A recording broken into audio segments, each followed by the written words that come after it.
மூத்த பத்திரிகையாளர் வெங்கடேஷ் சார் நம்மளோட இணைஞ்சிருக்காரு. வணக்கம் சார். வணக்கம் சார். நீங்கள் சினிமாவில் பல பேர் கூட ட்ராவல் பண்ணியிருக்கீங்க, பத்திரிகையாளராகவும் இருந்திருக்கீங்க. அப்போ கூட இருக்கும்போது தான் தெரியும் என்ன நடந்ததுக்கு அப்படிங்கிறத.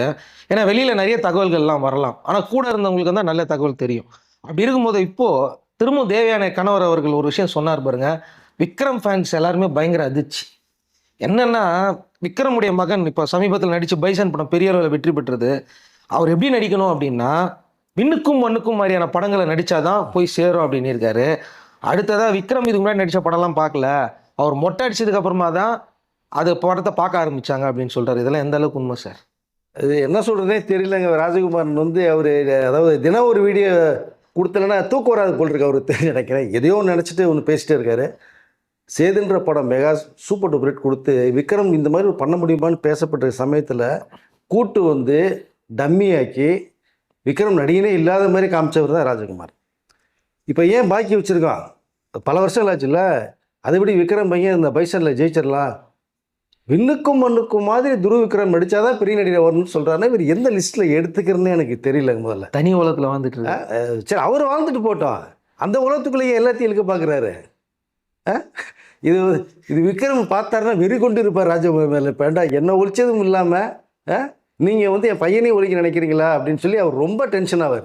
துருவ விக்ரமே ஏன்ப்பா இப்போ டைரக்டர் படம் பண்ணீங்களா நீங்கள் அப்படின்னு துருவ விக்ரமை கேட்பார். இப்போ ஏன்னா அதுக்கு முன்னாடி 2 படம் பண்ணி அது தவிர்த்து இதுதான் என்னுடைய ஃபஸ்ட்டு படம் அப்படின்னு நினச்சிங்கன்னு துருவ விக்ரம் கொடுத்து பைசன் படத்தில் எந்த அளவுக்கு அந்த பையன் வாழ்ந்துருப்பார் துருவ விக்ரம். அந்த மாதிரி கேரக்டர் வந்து அதாவது கட் பண்ணி கட்ட முடியாத ஒரு கேரக்டர் சார். துருவ விக்ரம் பண்ண முடியுமா அப்படின்னு பேசப்பட்ட சமயத்தில் மாரி செல்வராஜ் இந்த பையன் அப்படி செதுக்கி இருக்காருங்கும் போது வாழ்ந்துருப்பார். அந்த வனத்தி கிட்டாவா மனத்தி கணேசனுடைய ரியல் கேரக்டரை மாற்றி வனத்தி கிட்டான்ற பேரில் பண்ணும்போது என்ன பெர்ஃபார்மன்ஸுங்க. அந்த மெட்ராஸ்லேருந்து வீட்டுக்கு வந்ததுக்கப்புறம் பசுபதியோட பேசுகிற சீன்லாம் கண்ணீர் வந்துடுங்க. அப்படி சிறந்த ஒரு நடிகன் வந்து பண்ணி கையில் ஒரு 10 படம் நீங்கள் பேசப்பட்டு கதையை செலக்ட் பண்ணிட்டுருக்காரு. விண்ணுக்கும் மண்ணுக்கும் மாதிரி நடித்தாதான் பெரிய ஹீரோவா அப்படின்னு சொல்லி ராஜகுமார் சொல்கிறாருன்னா ஏன் எந்த லிஸ்ட்டில்ங்க நான் எடுத்துக்கிறது? இது எனக்கு சத்தியமாக ஒன்றுமே புரியலைங்க. அவர் எதை நோக்கி போகிறாரு? இப்படி வந்து பல சேனலில் உட்காந்து பேசுகிறாருன்னா பேசுகிறதுப்போ நான் பெரிய சேனலில் பேசிட்டு என்ன பேசுகிறேன்னு தெரியுமாண்ணா, நான் வந்து அவர் தொழில் கற்றுக்கிட்டவர் வந்து எவ்வளோ பெரிய இந்த டைரக்டர். நான் ஒரு பேர் சொல்ல, பெரிய டைரக்டர், தர்மையான மனிதர். அவர்கிட்ட தொழில் கற்றுட்டு வந்துட்டு நீ இப்படிலாம் போட்டு சகட்டு மேனிக்கு நினச்சி நீங்கள் ஒவ்வொரு வீடியோவாக பேசிகிட்டு இருந்தா வீட்டில் பொழுது போல. சரிங்களா? தேவயானி வந்து நீ எங்கேயாவது பரட்டு நீ போயிட்டு நைட்டு நீ வந்து தூங்குறதுக்கு வாங்கி அனுப்பிச்சிருவாங்க போட்டிருக்கு. பாவம் 2 பசங்களை அவங்க வளர்ப்பாங்களா, வீடை பார்ப்பாங்களா, இல்லை இவரை மேய்ப்பாங்களான்னு தெரில. முதல்ல அவங்க கஷ்டப்பட்டு ஒவ்வொரு படமாக பண்ணி உருவாக்கி ஒரு ஃபேமிலியை கட்டுக்கோப்பாக வச்சு பசங்க லைஃப்பை பார்க்கணுன்னு பார்த்துட்ருக்காரு. சரி, நீங்கள் ஏதோ பேசுகிறீங்க, ஓகே. அடுத்த படத்துக்கு நல்ல கதையை ரெடி பண்ணுறோம், இப்படி ஒரு கதை இருக்குது, நான் கதை சொல்கிறேன் கேளுங்க, கேட்டுட்டு நம்ம பண்ணுவோமான்னு இப்படி ஒரு நல்ல ஆரோக்கியமான விஷயத்தை அவர் பேசினார்னா உண்மையிலே பாராட்டலாங்க. அதை விட்டுட்டு இவர் வந்து கமலஹாசன் வந்து 4 படம் தான் பண்ணிருக்காரு, திரும்பி வர சொல்கிறாரு. அது எப்படி எடுத்துக்கிறது? அதாவது 2-3 படம் தான் சொல்கிறாரு. விக்ரமன் சேதுவை தவிர பிதாமன் தவிர அவர் எதுவுமே நடிக்கலைன்றார். ஒரு விக்ரம் நடித்த அந்நியன் படத்தை பார்க்கலன்னு நினைக்கிறேன், ஐ படம் பார்க்கலன்னு நினைக்கிறேன், ஸோ தங்கலான் பார்க்கலன்னு நினைக்கிறேன், ஒரு கமர்ஷியல் சாமி படம் ஜெமினி படம் பார்க்கலன்னு நினைக்கிறேன். ஏங்க எவ்வளோ பெரிய ஒரு சிறந்த கமலுக்கு ஈக்குவலாக போட்டி போட்டு இவர் போயிட்டுருக்காருங்க. ரஜினி பாதியும் கமலு பாதியும் சேர்ந்து மிக்ஸ் பண்ணி ஒரு இதை பண்ணிகிட்டு இருக்காரு விக்ரம் அப்படின்னு அவரை பற்றி பேசுகிறார். சார், அது அவருடைய விண்ணுக்கும் மண்ணுக்கும் படத்தில் கமிட் ஆனதுக்கு அப்புறமா தான் தில்லு, தூளு, சாமுராய் இந்த 3 திரைப்படத்துடைய இயக்குநர்களும் அந்த இடத்துக்கு ஸ்பாட்டுக்கே வந்து அவரை கமிட் பண்ணி கதை சொல்லி புக் பண்ணிட்டு போனாங்கன்னு சொல்கிறாரு. விண்ணுக்கும் மண்ணுக்கும் ஒரு படத்தில் நடிக்கிறான்னு தெரிஞ்சதுக்கு அப்புறமா தான் இந்த 3 இயக்குநர்களும் அங்கே வந்து ஸ்பாட்லேயே புக் பண்ணாங்கன்னு சொல்கிறாரு. ஆனால் எனக்கு ஒன்றுமே புரியல சார். ஏன்னா தில்லு, தூளு ஒரு படமும் டிஃப்ரெண்ட் இருக்குல்ல சார். நான் என்ன சொல்கிறேன், சேது மெகா ஹிட்டு கொடுத்துட்டாங்க. விக்ரமை தேடுறதுக்கு பல ப்ரொடியூசர் பல டைரக்டர் வந்து எங்கே இருப்பாருன்னு கேட்பாங்க. நீங்கள் அந்த படம் ஹிட்டுனால தானே நீங்கள் உங்கள் இன்னும் ஒன்று படத்தை விக்ரமை கமிட் பண்ணுறீங்க.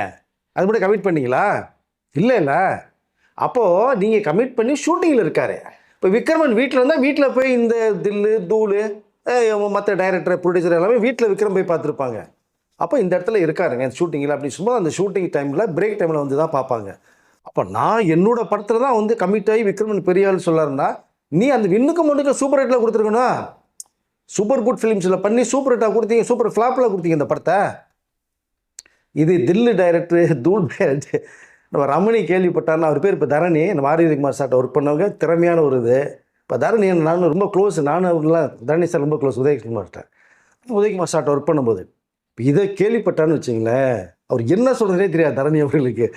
ஏதா ஏயா உங்கள் படத்தில் சொல்லி விக்ரமனை பார்க்க வந்தா இதனால தான் நான் ஹிட்டு கொடுத்தேன்னு சொல்கிறது வந்து இது என்ன, அதாவது காமெடி பீஸாக எடுத்துக்கிறதா இல்லை திறமையான இயக்குனர்னு பேசுகிறான்னு எடுத்துக்கிறதா, இவர் எந்த லிஸ்ட்டில் சேர்க்குறதே எனக்கு உண்மையிலே புரியலைங்க. சார் எனக்கு என்ன சந்தேகம்னா, தில்லு படம் வந்ததுக்கு அப்புறமா தானே சார் தூள் படத்துடைய கதையை அவர்கிட்ட போய் சொல்லியிருப்பாரு.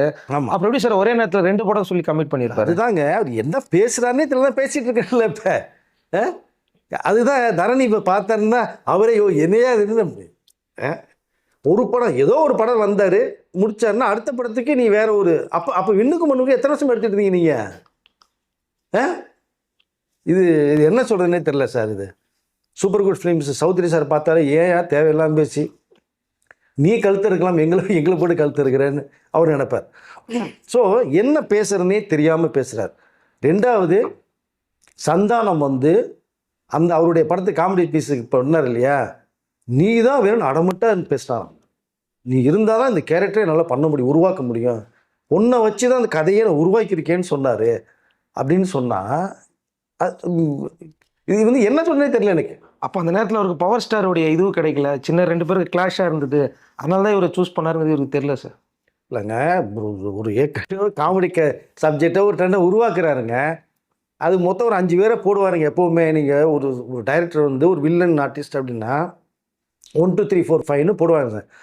அதில் 1 கிடைக்கல, 2ஆம் நம்பர் கிடைக்கல, ஒன்று வேணா 5ஆவது நம்பரில் யார் போட்டுக்கலாம் அவங்க ஆல்பம்னா அந்த அவங்களை கூப்பிட்டு கேரக்டர் கொடுத்து பண்ணுவாங்க. இது இயல்புங்க சினிமாவில். அப்போ அவரு நிறைய காமெடி அந்த ஆர்டிஸ்ட்லாம் ட்ரை பண்ணி கிடைக்கல, போனால் போய் தலை இது இவரையாக போட்டு பண்ணணும்னு சொல்லி பண்ணியிருக்காரு.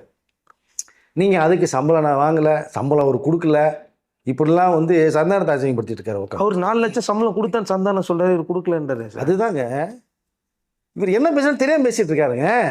இப்போ சந்தானம்லாம் கூப்பிடணும், ஐயோ பணத்தை கொடுத்ததுன்னு என்ன நடிக்க வச்சு அப்படின்னு அவர் சொன்னால் எங்கே போய் மூஞ்சி வச்சுக்க முடியும் சொல்லுங்கள்.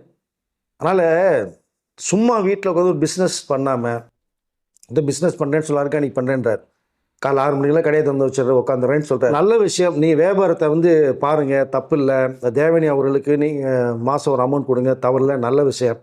ஆனால் இதில் என்ன இன்னொரு கொடுமைன்னா, தேவயானி அவர்கள் வரும்போது ஒன்றுமே இல்லாமல் வந்தாங்க, நான் 10 சாரி எடுத்து கொடுத்தேன், பணம் கொடுத்தேன், சாப்பாடு போட்டேன்னு சொல்கிறாருன்னா இது என்னங்க? இப்போ தேவயானி நினச்சா என்ன நினைப்பாங்க, ஐயோ நான் டாப் உச்சத்தில் இருக்கும்போது வீட்டில் சொல்லி ஏதோ ஒன்று சரின்னு சொல்லிட்டேன்ற அந்த ஒரு வார்த்தைக்காக வீட்டை விட்டு வந்தால் இப்போ தேவயானி அவர்களையும் அசிங்கப்படுத்துகிறாருங்க. இவருக்கு இவரே பேசி அசிங்கப்படுத்துறது இல்லாமல் இப்போ தேவயானி அவர்களையும் கூப்பிட்டு நடுத்தரில் நிற்க வச்சு அசிங்கப்படுத்துகிறார். நான் வச்சுருந்த ஒரு 2 லட்ச ரூபா சம்பாரித்து சேர்த்து வச்சதெல்லாம் நான் சாப்பாடு போட்டேன், சேரி வாங்கி கொடுத்தேன், நான் வளர்த்தேன் அப்படின்னு சொல்கிறார் தேவயானி அவர்களை. இது என்ன ஒன்று, உங்களை நம்பி வீட்டை விட்டு வந்துட்டாங்க ஒரு பொண்ணு, நீங்கள் தாங்க காப்பாற்றணும். நீங்கள் டைரக்டராக இருந்து காப்பாற்றுங்க, இல்லாமல் ஏதோ ஒரு வேலையை பார்த்து வந்த பொண்ணை வந்து வாழ வைக்கணும். அதை நீங்கள் பண்ணதெல்லாம் இப்போ போய் வீடியோவில் சொல்லிட்டு இருப்பீங்களா? இத்தனை வருஷமாக அந்த 2 லட்சம் காலியாகலையா சார்? ஏங்க இப்போல்லாம் நீங்கள் வச்சுருந்தீங்கன்னா 2 நாளில் காலி பண்ணிட்டு போகலாங்க 2 லட்சத்தை.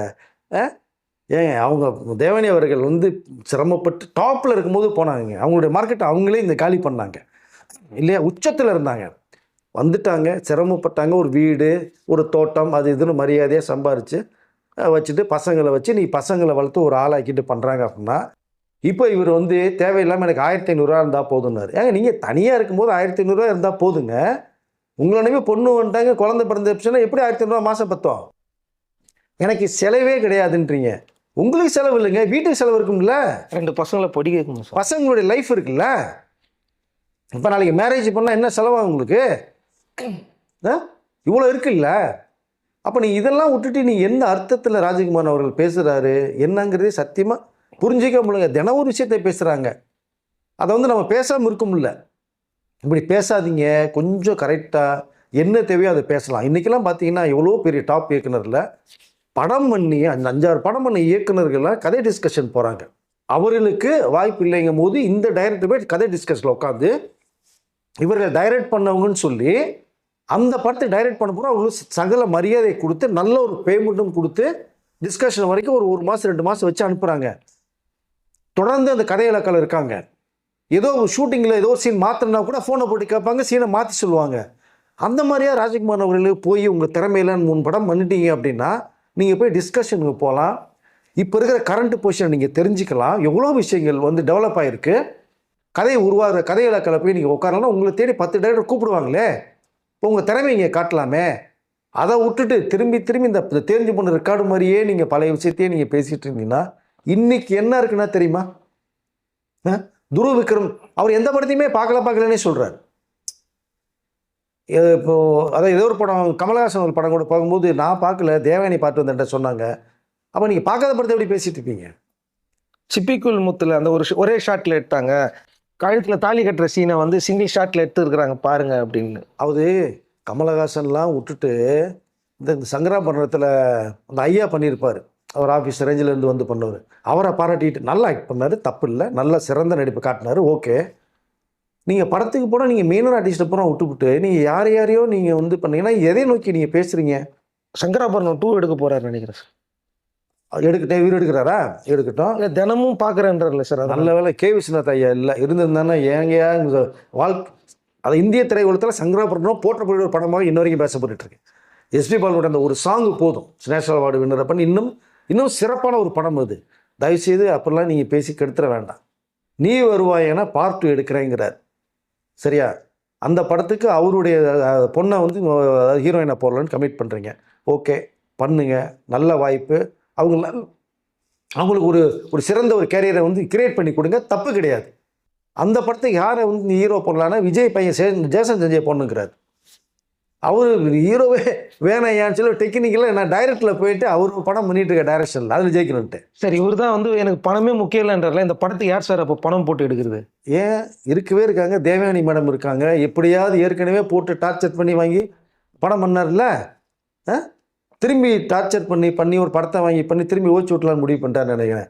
இனி வந்து தேவயானி மேடத்திட்ட இவர் சால்சாப்பு பருப்பெல்லாம் வேகாது. கண்டிப்பாக அவங்க 10 பைசா தரமாட்டாங்க. நிம்மதியாக நீங்கள் பார்த்து வீடை பார்த்துட்டு உங்கள் பிஸ்னஸை பார்த்துட்டு நீங்கள் இருங்க போது நீங்கள் பணமே தரான்னு பரவாயில்லன்ட்டு அவரோட டாக்டருக்கு வந்து வேறு வாய்ப்புகள் வந்தால் வேணால் நீங்கள் அதை ஆக்டிங் அனுப்புவாங்களே தவிர இவர்கிட்ட டைரக்ஷனை கொடுத்து இருக்கிற கேரியரை ஸ்பாயில் பண்ண மாட்டாங்க கண்டிப்பாக. ஒரு ஆள் இவர் லான்ச் பண்ணிட்டாருன்னா என்ன பண்ணுறது சார்? யார் லான்ச் பண்ணிட்டா? இவரே டைரக்ஷன் பண்ணி அந்த படம் வந்துச்சுன்னா அவங்க ப்ரொடியூசர் யார்? முதல்ல தேவயானி தான் சார் ப்ரொடியூசர். அவங்க பண்ண மாட்டாங்க. ஏங்க இனிமேல் ஏமாறுறதுக்கு அவங்க என்னங்க இப்போ விவரம் தெரியாதாங்களா? அன்றைக்கி தான் ஏதோ விவரம் தெரியல, உங்களை நம்பி வந்துட்டாங்க, உங்களை நம்பினாங்க, எங்கேயோ கடன்லாம் வாங்கி பாவம் கொடுத்தாங்க. இந்த கடன் அடைக்கிறதுக்கு எவ்வளோ சிரமப்பட்டாங்கன்றது எல்லாருக்கும் தெரிஞ்ச விஷயம். அவங்களுக்கு ஒன்றும் இல்லை, இவர் பாட்டுக்கு பேசிட்டு கூட எதையோ பண்ணிட்டுங்க. தயவுசெய்து அதாவது ஒய்ஃப் தேவயானி மேடத்தை தேவையில்லாமல் இழுத்து எதேதோ காமெடின்ற பேரில் அவங்க இவர் பண்ணின வந்து உதவிகளை பூராமே வந்து எங்கள் மனைவிக்கு உதவி தாங்க பண்ணணும். அது உதவியே கிடையாதுங்க, மனைவி செய்ய வேண்டிய கடமை ஹஸ்பண்டுக்கு பசங்களுக்கு. அதை போய் திரும்பி நீங்கள் பேசிகிட்டு இருக்கிறது வந்து எந்த வகையில் நியாயம்னு தெரில. அவர் என்ன சொல்கிறார், அடுத்த ஜென்மத்திலே என்னை வந்து தேவயானி கல்யாணம் பண்ணி என்னை பத்திரமா பார்த்துக்கணுன்னு வேற சொல்கிறாரு. இப்போ பார்க்குறது பத்தாதா? என்னங்க இது வந்து என்னன்னு சொல்கிறது தெரியல உண்மையிலேங்க. ஒரு நல்ல இயக்குனர் படம் கொடுத்த ராஜகுமாரன் சில விஷயங்களை அவர் பேசுகிறத நம்ம ஒத்துக்கூடிய மாதிரி தான் இருக்குது, தப்பு இல்லை. சில விஷயங்களை கரெக்டாக பேசுகிறது மாதிரி இருக்குது. ஆனால் நிறைய விஷயங்கள் வந்து இங்கே தாறுமாறாக பேசிகிட்டு இருக்காரு, எதுக்குன்னே தெரியல. ஒரு ட்ரோல் மீடியாவாக இவர் ஆக்கிட்டு இருக்காங்க. அதை தயவுசெய்து அவர் புரிஞ்சுக்கணும்னு சொல்ல வரேன் நான். அதை இல்லைங்களா, அவருக்குன்னு ஒரு மரியாதை வந்து அவங்க வீட்டில் இருக்குது. வெளியிலே ராஜகுமாரன்னா ஒரு படம் கொடுத்தவன்ற அந்த மரியாதையும் இருக்குது. அதை நம்மளுடைய பேசுகிற மெத்தடில் தான் தக்க வச்சுக்க முடியும் நம்ம. பட் அவர் பேசுகிறது வந்து எதுவுமே சரியாகவே இல்லை. நீ எந்த டைரக்டருமே நீங்கள் பார்க்காம நல்லா திரும்பி அதான் சொல்கிறாரு. திரும்பி கமல்ஹாசன் என்ன பண்ணாருன்னு கேட்கல, விருமாண்டியில் என்ன பண்ணார் கமல்ஹாசன்? அமேஷ் அன்மி படத்தை கமல்ஹாசன் என்னங்க பண்ணாருன்னு கேட்குறாருங்க. நீ என்ன சொல்லுவீங்க? மிஸ்ஸஸ் டவுட் ஃபேர்னு ஒரு இங்கிலீஷ் படத்தை ரீமேக் பண்ணாங்க. அந்த ஹாலிவுட் ஸ்டாரை விட கமல் பிரமாதம் பண்ணியிருப்பாருங்க. அங்கே அந்த கேரக்டர் இல்லை, நீ கமலை தான் கண்ணுக்கு தெரியுது அப்படின்னா நீங்கள் கமல்ஹாசன் வந்து கேரக்டர் நீங்கள் தான் பார்க்க உங்களுடைய பார்வையில் தான் இருக்காது சார். இது கூட பரவாயில்ல சார். விக்ரம் வந்து பார்த்தீங்கன்னா பாலா வந்து விக்ரம் அழகாக நடிக்கும் போது மக்கள் யாருமே ரசிக்கல. விக்ரமை வந்து பார்த்தீங்கன்னா மொட்டை அடிச்சதுக்கு அப்புறம் தான் விக்ரமை வந்து ரசிக்க ஆரம்பிச்சாங்கன்னு சொல்கிறார் சார். மொட்டை எப்பங்க அடிச்சாரு? இந்த கதைக்கு எது தேவையோ கிளைமாக்ஸில் பண்ணாருங்க. இல்லை அதுக்கப்புறமா ஒரு ஹேண்ட்ஸமாக பண்ண படங்கள்லாம் நல்லா ஓடிச்சு சார். எவ்வளோ படம் அதுதாங்க. அந்நியன் படத்தை போய் பார்க்க சொல்லுங்க. இந்த டபுள் கேரக்டர் என்ன மாதிரி பண்ணியிருப்பாரு உங்களுக்கு? அம்பியும் அண்ணியும் அந்நியனும் எப்படி பண்ணியிருப்பாரு? காசி ஒரு படம் பார்க்க சொல்லுங்க, பிளைண்டாக பண்ணியிருப்பாரு. கேட்டால் காசி படம் பார்க்கலன்றார். காசி படத்தை பார்க்க சொல்லுங்க. கலாபவன் மணி இந்த கேரளாவில் பண்ண படம் அது. அதை விட இவர் பிரமாதம் சூப்பராக விக்ரம் பண்ணியிருப்பாரு. அதை எவ்வளோ படங்கள்ங்க. ரெண்டாவது, ஒரு இயக்குனர் அந்த கதைக்கு ஒரு ஆர்டிஸ்ட்டை என்ன பாடி லாங்குவேஜ் தேவையோ அதை சொல்லி நடிக்க வைப்பாங்க. இவர் அதை வந்து இமிட்டேட் பண்ணுறாரு. வாயை கோணிச்சிட்டு பண்ணு, கையை இப்படி வச்சு நொண்டி பண்ணு அப்படின்னு சொன்னதுனால தான் விக்ரம் வந்து பண்ணுறாரு. அப்படின்னா இதை எப்படி சேர்க்கறது, என்ன எடுத்துக்கிறது, ஒரு டைரக்டர் வந்து எப்படி கிரியேட் பண்ணி பண்ணுறாரு ஒரு விஷயம் ஒரு டைரக்டருக்கு தெரிய வேண்டாமா? ஒரு ஆர்டிஸ்ட்டை மோல்டு பண்ணி கொண்டு வரதாங்க ஒரு இயக்குனர். ரொம்ப ஹேண்ட்ஸமாக நீங்கள் அந்நியனா நீங்கள் காமிச்ச சங்கர், அம்பியை அப்படியே காமிச்சிருப்பார் உங்களை, ரெமோவை எப்படி காமிச்சிருப்பார் உங்களுக்கு. சிங்கிள் கேரக்டர் 3 கெட்டப்பில் பண்ணியிருப்பார். ரெமோ, அந்நியன், அம்பி இல்லையா? அந்நியன் படத்தில் எப்படி பண்ணியிருப்பாரு? செம்மையா ஒரு சீனில் வந்து அந்நியனாவும் ரெமோவும் மாறி பண்ணுவானுங்க. ஒரு சீனில் டக்கு டக்கு டக்குன்னு பரண்டு அது பெரிய கேமரா ஷாட்லாம் வந்து அது மிரட்டலாம் வச்சுருந்தாங்க. ஒரு ஷாட் டவுன், ஒரு ஷாட் டாப். எப்படி பண்ண முடியும் நீங்கள்? அப்படியே சேஞ்சஸ் பண்ணுவார் விக்ரம். மிக சிறந்த நடிகருங்க விக்ரம். அவர் போய் வந்து இவர் விமர்சனம் பண்ணுறவங்களுக்குலாம் விக்ரம் தாழ்ந்து போகலைங்க. ஒருவேளை இவர் ஃபோன் பண்ணி எடுக்காதனால அந்த கோவமோ? சரி, நேரில் போய் பாருங்க. ஏங்க ஃபோன்லேயே எடுக்கலைன்னா எடுக்க முடியல, 1000 வேலை இருக்குங்க. நீங்கள் நேரில் வீட்டுக்கு போங்க, உங்களுக்கு ரிசீவ் பண்ணுவார்ல கண்டிப்பாக. உங்களுக்குள்ள மரியாதை விக்ரம் தருவார்ல. வாங்க, எதுக்கு வந்தீங்க, உட்காருங்க, காஃபி டீ சாப்பிட வைப்பார், டிஃபன் சாப்பிட சாப்பிட வைப்பார். பேசிட்டு படம் பண்ணுறது இஷ்டம் இருந்தால் சரிம்பார், இல்லைன்னா இல்லை சார் முடியாது சார் அப்படின்னு சொல்லி அனுப்ப போகிறாரு. அவ்வளோதானே. இந்த வீடியோ பார்த்து விக்ரம் என்ன யோசிச்சிருப்பார்? விக்ரம் அவங்க பையனும் அதாங்க விக்ரமாவது ஏதோ சரி தெரிஞ்சதுனால போய் தலைன்னு விட்டுருவாருங்க. விக்ரம் டென்ஷன் ஆயிடுவாருங்க. இப்போ உன்னை காலி பண்ணதெல்லாம் இப்போ என்ன காலி பண்ணுறது பிளான் பண்ணிட்டு இருக்காருப்பா அவரு. தயவுசெய்து நீ பேசுறியா நான் பேசுவான்னு கேட்பாரு விக்ரம். இப்போ பைசனில் மனுஷன் விளையாடி இருப்பாருங்க விக்ரம். என்ன கேரக்டருங்க, அவ்வளோ பெரிய கதையை தூக்கிட்டு போவாருங்க விக்ரம். மாரி செல்வராஜ் அவ்வளோ பெரிய டைரக்டரு. விக்ரம் பையனை செதுக்கி இருப்பார் உங்களுக்கு இல்லையா? அவர் நினச்சிருந்தானே வேற ஹீரோ வச்சு படம் பண்ணியிருக்கலாம்ல. இவரை உருவாக்கி இருக்காருல்ல.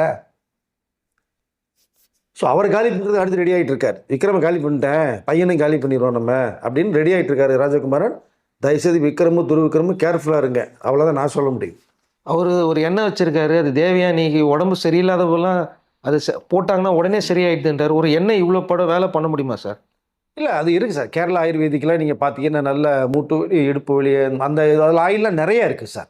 பட் மேபி ஒருவேளை இவர் ஆயிலுடைய அந்த பிஸ்னஸில் வந்து அந்த மாதிரி கேரளா ஆயுர்வேதிக் ஆயில் மாதிரியே கூட அவர் ரெடி பண்ணியிருக்கலாம். ஸோ ஒன்றும் தப்பு இல்லை, ஒரு பிஸ்னஸ் பண்ணுறது தவறே இல்லை, ஸோ நல்ல விஷயந்தான். அதெல்லாம் இதை நீங்கள் ப்ரொமோட் பண்ணுங்க. வேணும்னா இந்த ஆயில் சம்மந்தமாக ஆர்கானிக் சம்மந்தமான பிஸ்னஸ் பண்ண அதை வீடியோவில் நீங்கள் பேசுங்க. வேணும்னா ஒரு ராஜகுமாரன் இயக்குனர் பிஸ்னஸ் பண்ணுறாருன்னு கண்டிப்பாக உங்களை பேசுறது கூப்பிடுவாங்கல்ல, அதை ப்ரொமோட் பண்ணுங்கள். ஸோ என்னுடைய மனைவி தேவயானி அவர்கள் இந்த ஆயிலை யூஸ் பண்ணி நல்லா இருக்கு அப்படின்னா அவங்க 2 வார்த்தை வீடியோவில் பேச போகிறாங்க.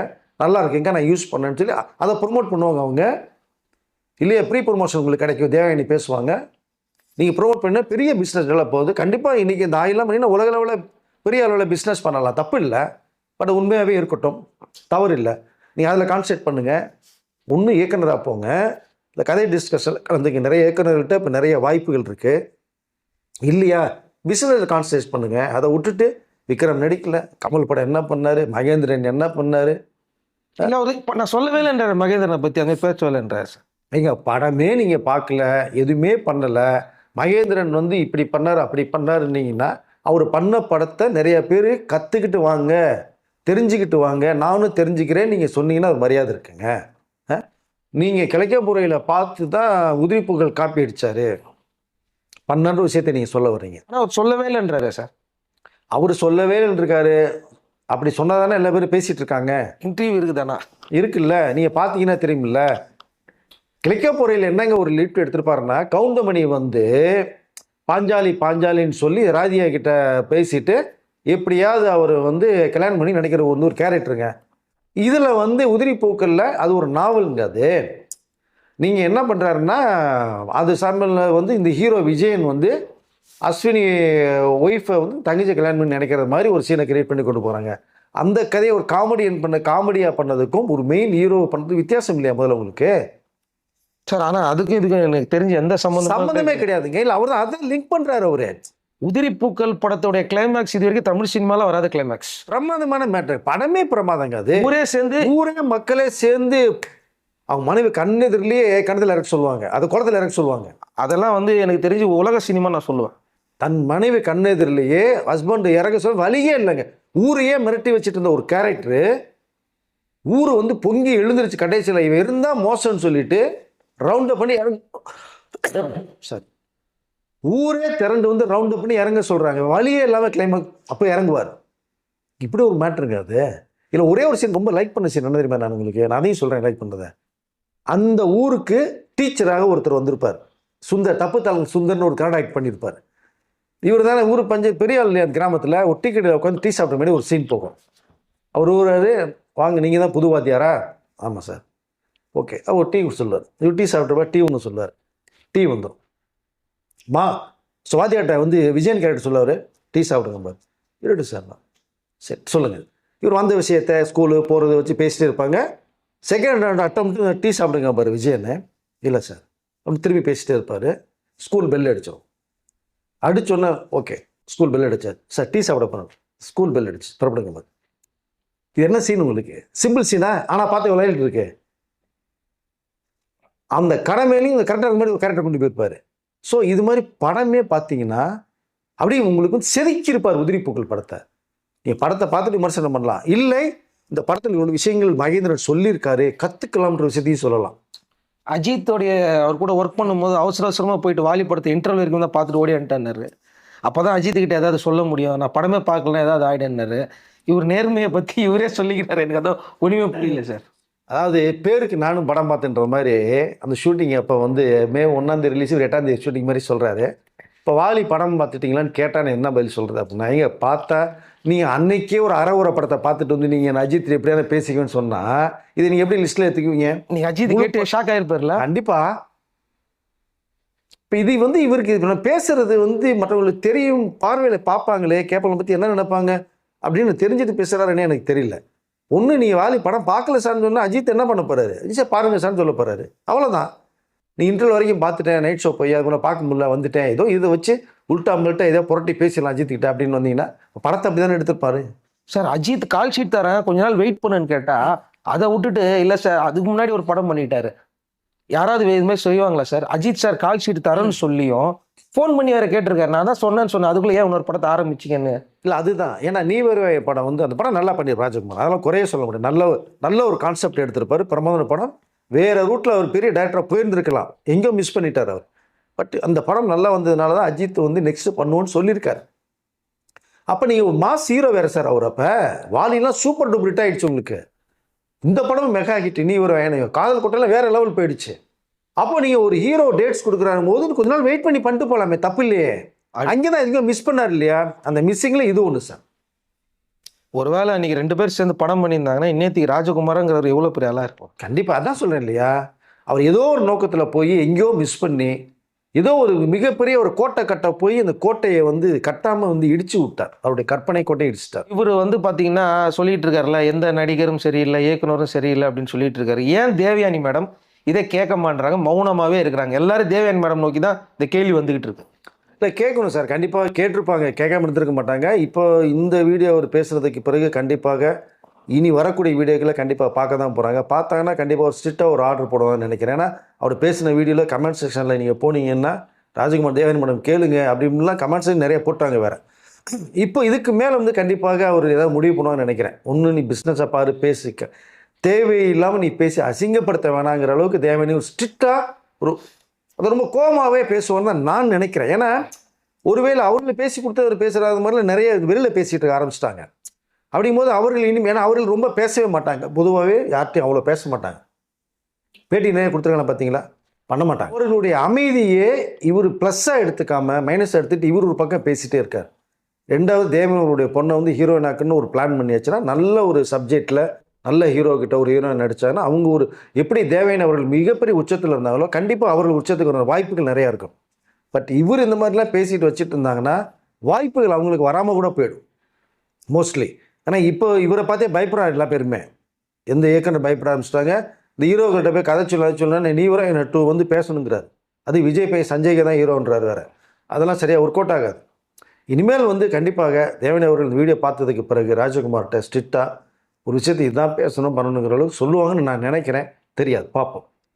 Okay sir. நம்ம ஏன்னா ஒரு வீடியோ நம்மளும் பேசிக்கிட்டே இருக்கோம், அமைதியாக இருங்க அமைதியாக இருங்கன்னா சொல்லுவாங்களே சிலர்லாம் தடுக்க இன்னும் அதிகமாக போயிட்டே தான் இருக்குது. அந்த மாதிரி தான் போயிட்டே இருக்குது. கடைசியாக ஒரு இன்டர்வியூவில் கூட சொன்னார், சார் காதலுடன் படம் ஏன் சார் ஓடல அப்படின்னதுக்கு அவர்கிட்ட விளக்கமே தரல. விண்ணுக்கும் மண்ணுக்கும் ஏன் சார் ஓடல அப்படின்னதுக்கு அது ரெண்டுத்துக்குமே விளக்கமே தரமாட்டேன்றாரு. சார் அது வந்து அப்படிலாம் இல்லை சார், நான் நல்ல படம் பண்ணேன் சார் அப்படின்ட்டு திரும்ப அதே ரிப்பீட் பண்ணிட்டு இருக்காரு தவிர தான் செஞ்ச தவிர அவர் உணர மாட்டேன்றாரோ. உணரணும் சார். உணர்ந்து தான் நீங்கள் அடுத்த படம் சிறப்பாக கொடுக்கலாம். நான் எதிர்பார்த்தேன், படம் போகலை, அவ்வளோதான். ஒன்றும் தப்பு இல்லை. உண்மை சொல்கிறதுல என்ன தவறு இருக்க போகுது? மக்கள் அதை ரசிக்கிற மக்களுக்கு ஏற்ற படத்தை நான் கொடுக்கல. ஏன்னா அதில் பெரிய ஸ்டார்ஸ் எல்லாமே இருந்தாங்க. சரத்குமார், விக்ரம், தேவன் சொல்லி பெரிய ஸ்டார்ஸ் பண்ண படம். விண்ணுக்கும் மண்ணுக்கும் சூப்பர் ஹிட் ஃபிலிம்ஸ் கவலையே படம் 6 கோடி மேலே செலவு பண்ண படம் வராது இல்லையா? அப்போது ஒரு சிறந்த படத்தை கொடுக்குறது ஒரு இயக்குனருடைய வேலை. அதை கொடுக்க தவறுனீங்கன்னா தயாரிப்பாளர்களை வந்து லாஸ் ஆகும். அந்த நடித்த ஹீரோக்களுக்கு பெரிய மைனஸ் ஆகும். உடைய கேரியர் ஸ்டெப்பில் ஏறிட்டு போட டக்குன்னு இறங்கு முகமாக மாறும். அதனால் இனிமேலாவது நீங்கள் பண்ணணும்னு உங்களுக்கு ஒரு எண்ணம் வந்து ஒரு தயாரிப்பாளர் உங்களுக்கு கிடைச்சால் ஒரு சிறந்த படத்தை கொடுங்க, உருவாக்குங்க. மக்களுக்கு இன்றைக்கி என்ன ட்ரெண்டிங்கில் இருக்குது, என்ன கதை கொடுத்தா ரசிப்புன்றதை கொடுத்து நீங்கள் பண்ணி மீண்டும் ஒரு சிறந்த இயக்குனர் நீங்கள் வந்து கண்டிப்பாக நிரூபித்து காட்டுங்க. அப்படி தான் அது அவ்வளோதான் சொல்ல முடியும் நம்ம. Okay sir. இது வரைக்கும் நீங்கள் நிறைய விஷயம் அவருக்காக பேசிட்டீங்க, தேவயானி மேடம்காகவும் பேசியிருக்கீங்க. தயவு செஞ்சு வந்து இவர் அமைதியாக இருக்க சொல்லுங்கள், அப்போ தான் உங்கள் 2 பேரோட ஃப்யூச்சரும் நல்லா இருக்குன்னு. இதை கேட்டதுக்கப்புறமா அவர் அமைதியாக இருக்கிறாரா இல்லை தடுக்க இன்னும் அதிகமாகுதா அப்படிங்கிறது போகிற போக்கில் தான் சார் தெரியும். கண்டிப்பாக சார். நன்றி சார். நன்றி.